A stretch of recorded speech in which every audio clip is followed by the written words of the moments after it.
Welcome back, you two. Greetings, Lord Hien. Glad you could join us. Glad to be here. I would have come sooner, where our own defense is not in question, but I am pleased to report that our soldiers are assembling for deployment to Alamigo as we speak. We're grateful for your support. Thanks to the efforts of our allies, it won't be long before we've established defensive positions on this front as well.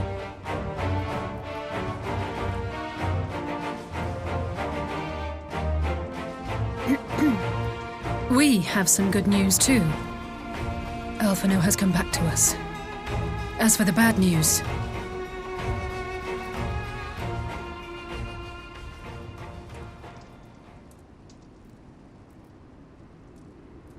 So, Alphino won't wake up, Gaius van Baelsar is alive and hunting Ascians, and the Empire is planning to poison us all with toxic gas.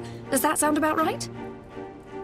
Ordinarily, any one of those things would have left me in shock. But the way things have been lately, it's all starting to seem pretty normal.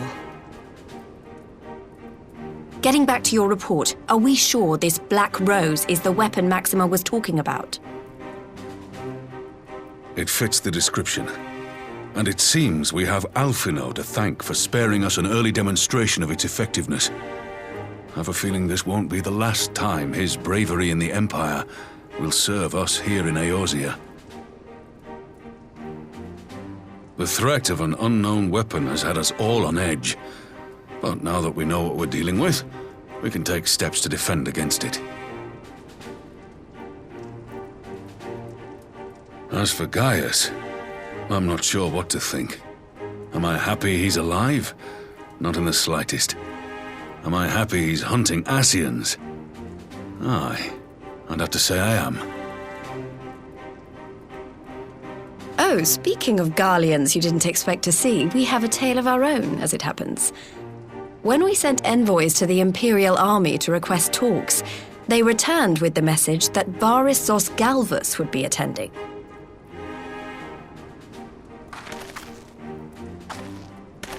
The Emperor himself. Well, Varys did sanction the Popularis peace mission.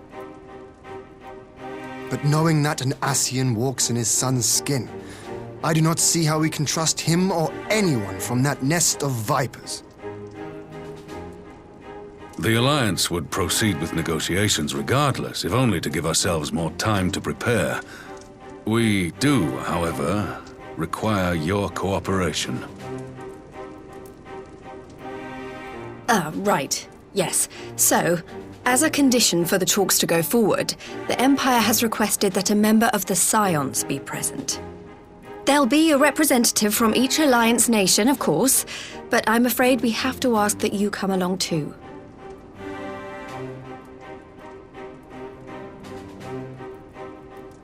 God, Lise, you know how much I hate politics.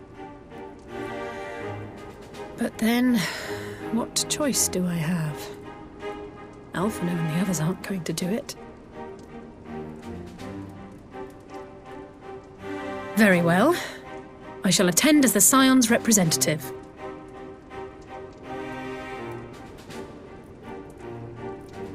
In case you're wondering why I didn't ask you, the Empire also requested the presence of Eorzea's champion.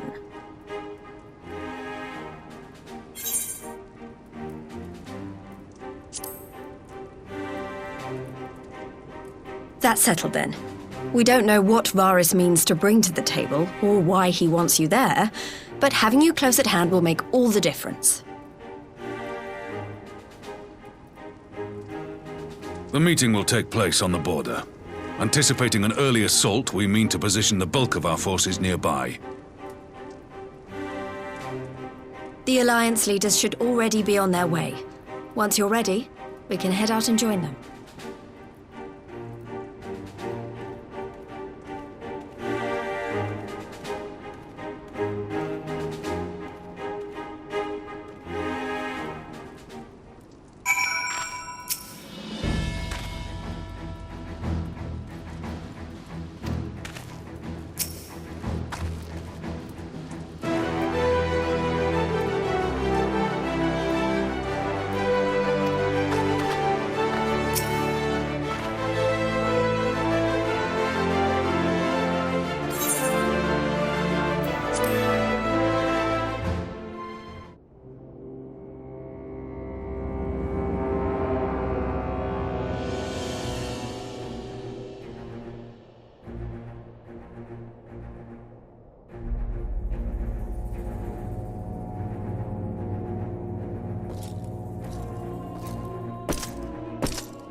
esteemed representatives of the Eorzean Alliance.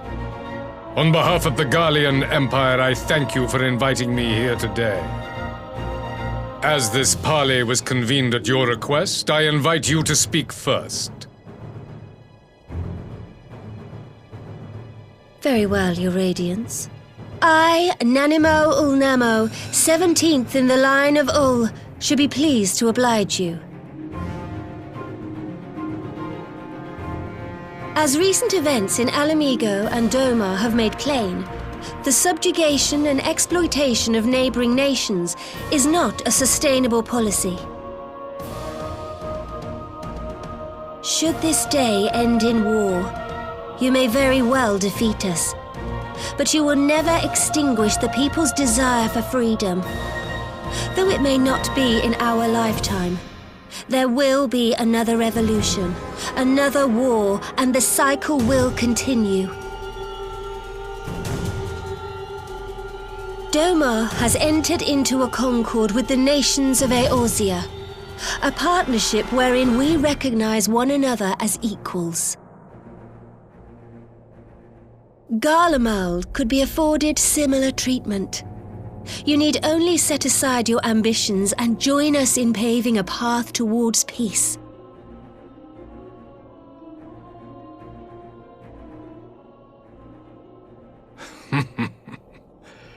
You will not win me over with sophistry, Your Grace.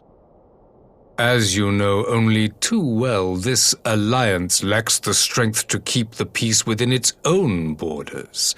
Even now, your struggles with the Beastmen continue unabated. Divided, you sow this fertile soil with the seeds of your differences and reap naught but discord and chaos for your trouble. Eorzea must be united under one leader, one purpose.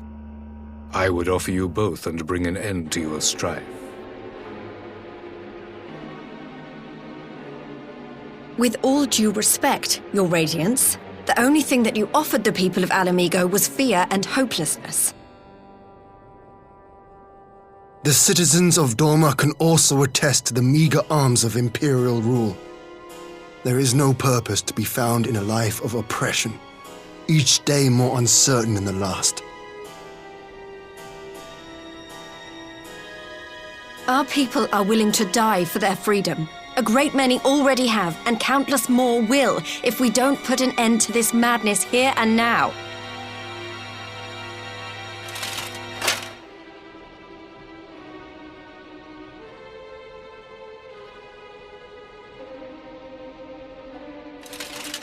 We brought order and stability to your lives. This madness and bloodshed is of your own making. You broke the peace, not Garlemald. Peace. Order. You kill our peoples, despoil our lands, take everything that is ours. And what? You expect us to lick the boot that grinds our faces into the dirt?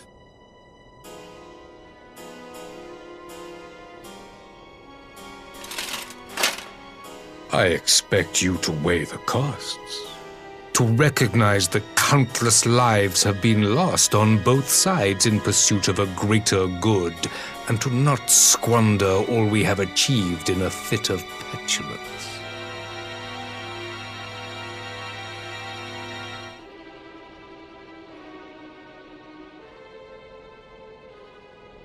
Your Radiance, I fear I can personally attest to the dangers of pursuing one's vision with such righteous fervor. For 1,000 years, the Holy See of Ishgard waged war with dragons.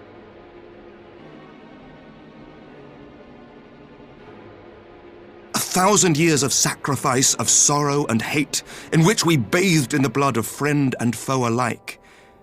Had it gone on any longer, we may well have drowned. Yet we have chosen to raise ourselves out of this bloody spiral, and have since made peace with our former enemy. So I understand. No doubt the dragons were more receptive to your overtures in the wake of their leader's demise.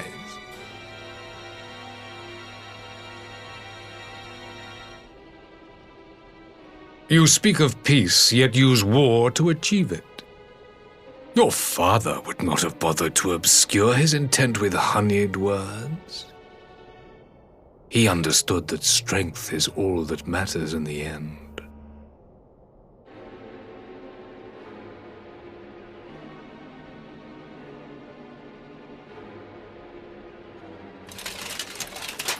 Without his clarity of vision, I can but wonder what will become of Ishgard and her people.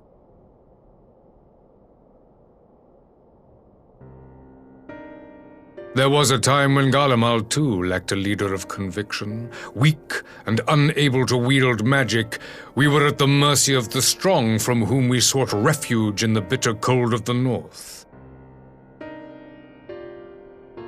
Were it not for the discovery of ceruleum and the subsequent development of magitech, we might never have gained the power to take back that which was rightfully ours.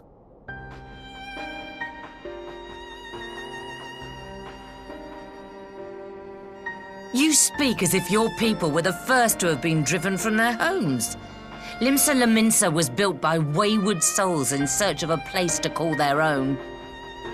On the shores of Vilbrand we found it, and from those humble beginnings did we grow and flourish, and all without robbing our neighbours of their liberty.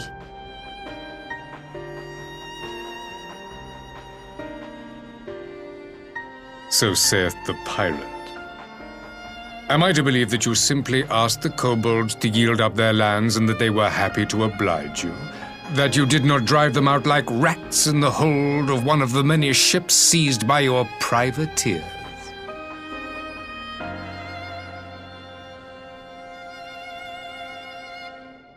I will concede that after centuries of exile, reclamation may be mistaken for invasion. Nevertheless, it is not. And those who till stolen soil have no right to object when cast out in turn.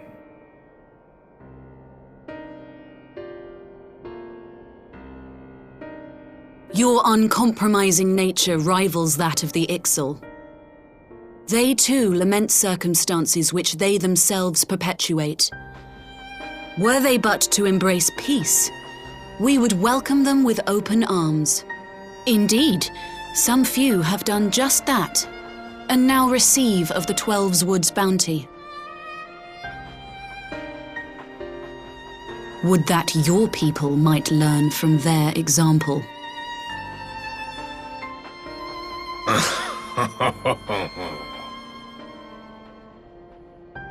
You dare compare us to the Birdmen? You who thought to invoke the 12 and threaten all of creation?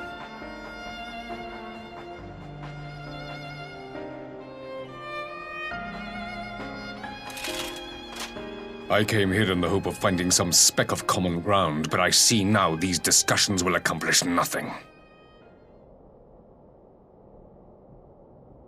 Despite what you people may believe, I am not wont to choose the sword over the olive branch. 'Tis but a pity men are loath to accept one without first being shown the other.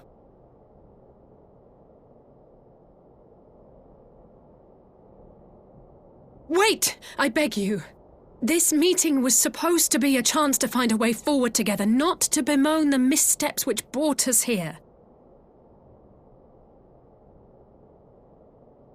Please. If you truly consider violence a last resort, there must be a way we can come to an agreement.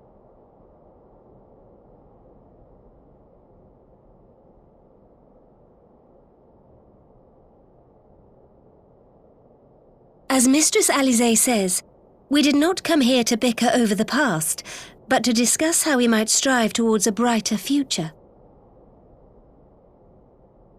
Emperor Varys, may I suggest a short recess, that all present might compose themselves prior to beginning anew?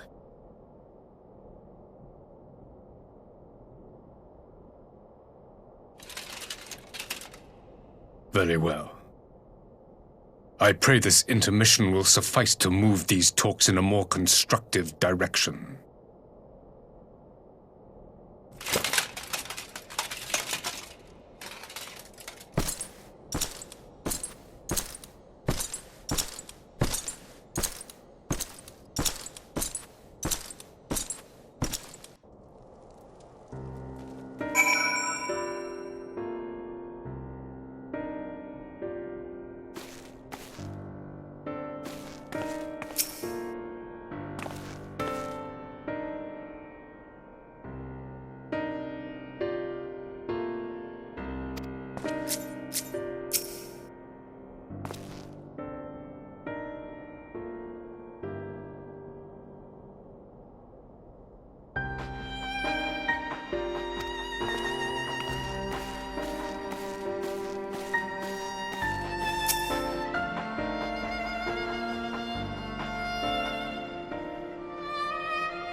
Now then, who would have the floor?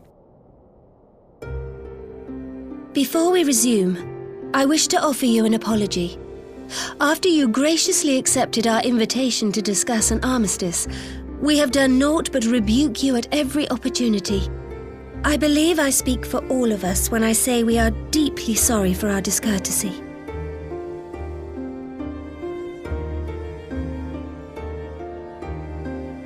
I'll admit your familiarity with our affairs surprised me, and served to remind me how little I know of yours. I think all here can understand the desire to reclaim one's homeland. But why expand further? That is my question. If I may, the answer can be found in the Imperial doctrine they took great pains to impart to my people. Recognizing the threat icons posed to the world, Solus Zos Galvus decreed that they were to be eradicated. To this end, he began a campaign to unite all lands under the Garlean banner. Or so we were taught. Yet the Emperor only reached the burn, the barren said to have been laid waste by icons, after conquering all the lands that lay between. What is more, I am quite certain the practice of summoning was not nearly so widespread in the days before the Empire's founding. When you put it like that, it all starts to sound like an excuse, doesn't it? But to distract from what? Why are you really waging this war?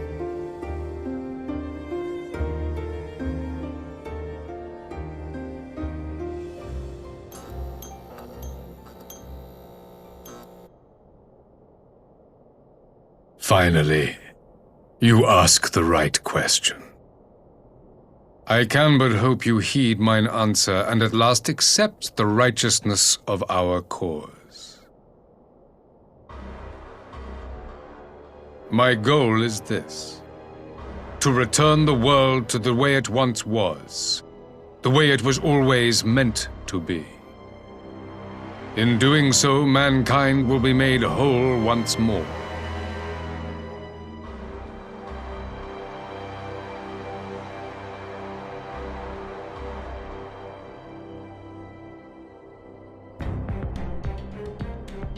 No longer will we suffer from the dissension born of our differences. There will be but one race, a perfect race, as we were when time began. What in Rolga's name are you talking about? I am talking about the origins of this star, of the source and its 13 reflections. At the instant of the great sundering, 'twas not only the world that was shattered, but mankind itself. Thus were we divided into myriad races, each with its own unique imperfections. That is why man looks upon his neighbor and feels fear and hatred, why he wages war, why he kills his brother. You all in your own way have proven as much today. The peace you seek is but a fleeting solution to a fundamental problem. One which calls for more drastic measures. To bring about everlasting peace, our worlds must be rejoined.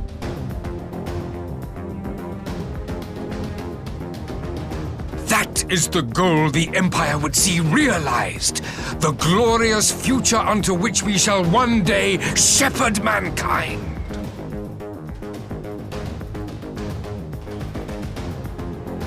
A rejoining of worlds. I have heard this tale of the source and its reflections before. Are these not the selfsame desires as the Ascians? Emperor Varys, do not trust in their words. They will lead you to your doom. My father thought to use them, but in the end he succumbed to their temptations. He embraced summoning like so many other pawns before him. Do not tell us you mean to do the same.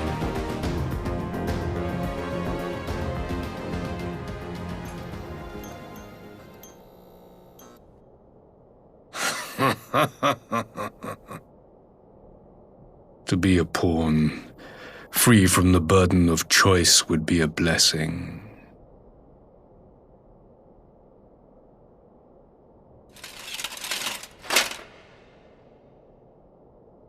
But I forswore that privilege the day I learned that the Gallian Empire was built by the hand of an Ascian. What?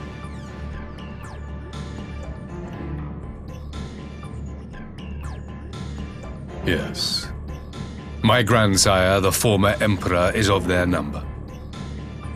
And who better to build an empire capable of bringing about the calamitous change we desire?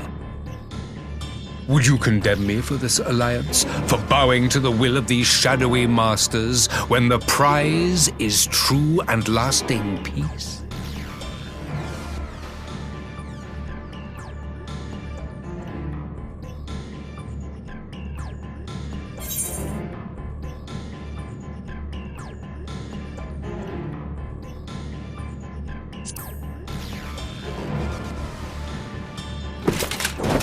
I come not to conquer, but to liberate. To free man from the prison of divergence. Imagine a world united.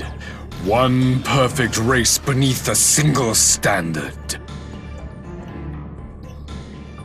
An army before whose might these servants of darkness and light would fly as leaves in a storm, never again to meddle in man's affairs.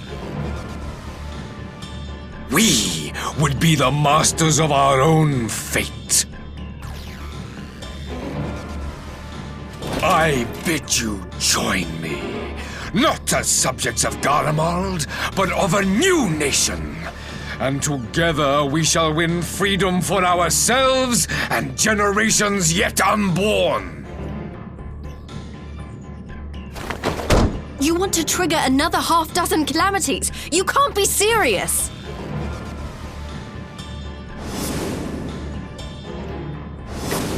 Have you forgotten how many died? There will be no one left.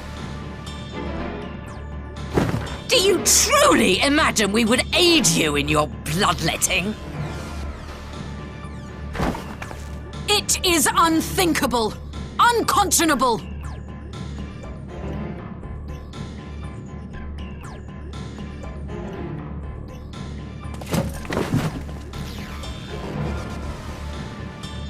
And what is the alternative? To be as cattle waiting for slaughter? I would have us work together that we might take fate into our own hands.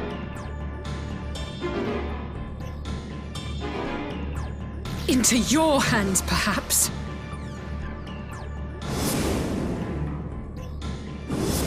But what of the other worlds, your radiance? With every calamity, you obliterate a star and every soul that dwells on it. To the Ascians, we are all but tiny, momentary specks within an indifferent universe. We cannot hope to oppose them until we have been made whole once more.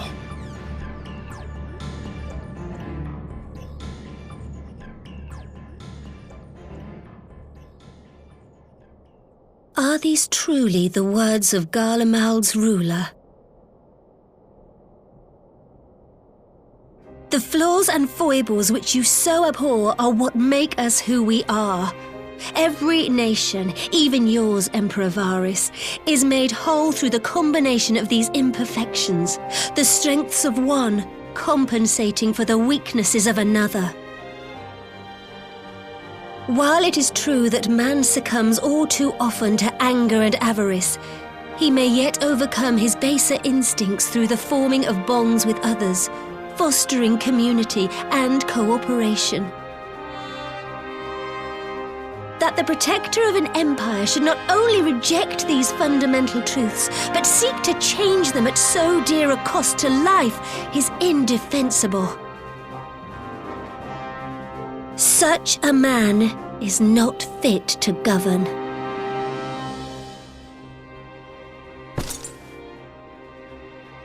And you, warrior of light, would you refuse me as well?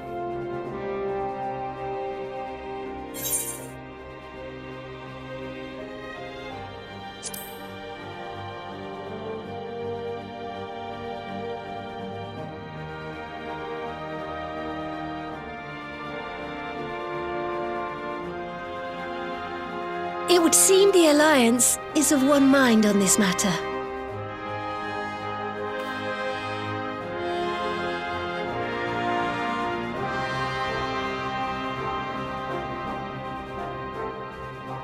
You Eorzeans never cease to disappoint me. Though I suppose I have only myself to blame for expecting more from savages. This discussion is at an end. I bid you make ready for our next meeting.